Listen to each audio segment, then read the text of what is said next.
Ilang buwan na hindi nagpapakita si Senador Bato de la Rosa sa Senado at hindi rin to umate ng mga Senate hearing at wala rin balita kung nasaan ito at hindi rin ito nagpapa-interview sa social media, sa mainstream media. Ano kaya nangyari kay Bato de la Rosa? Simula lumabas ang sinasabing warrant ng ICC o International Criminal Court ay naglahong parang bula itong si Senator Bato de la Rosa na sinasabing no work with pay. Grabe talaga, ano?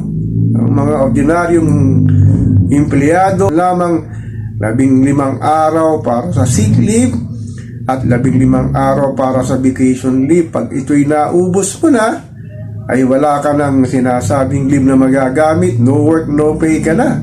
Pero itong mga sinasabing leave na gagamitin mo, depende pa rin sa HR manager mo kung papayagan kang gamitin ito. Ngunit ito si Bato de la Rosa, grabe, ano? Hindi na natin ang pagkikinita sa Senado at halos ilang buwan nang walang balita rito. Ay no work pero may pay o no work with pay, grabe.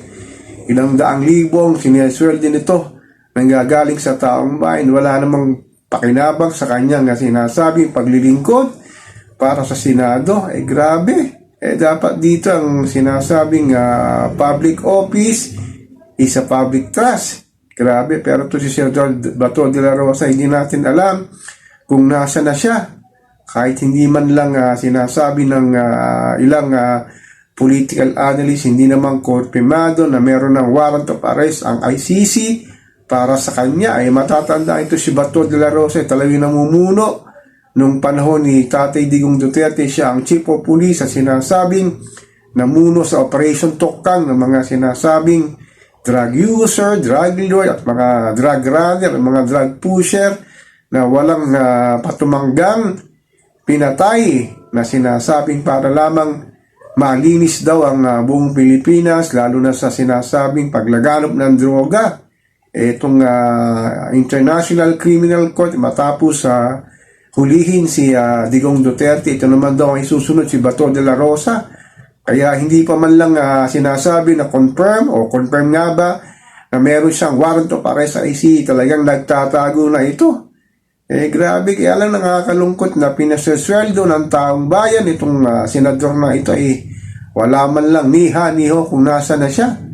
Grabe, ano? Kaya dapat sa susunod na halalan, just in case tumakbo na naman ito sa pagkasenador o paging congressman, kasi alam ko magtatapos ang kanyang termino sa Senado sa 2020. Huwag na natin itong iboto dahil wala namang ginawang maganda para sa ating mahal na inang bayan, lalo na ngayon sa sinasabing pagtatago niya sa batas, just in case daw na ilalabas ng warrant of arrest ng ICC, talagang hindi raw ito magpapahuli ng buhay.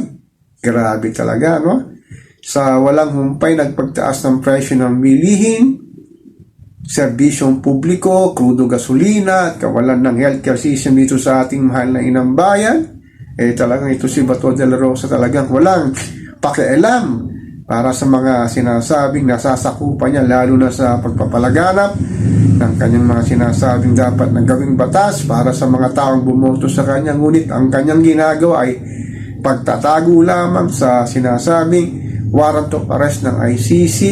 Pero ang nakakalungkot lang sa gitna ng kanyang pagtatago ay talagang ito'y sumisweldo pa nanggagaling dito sa ating mga buwis na ibinabayad dito sa ating gobyerno.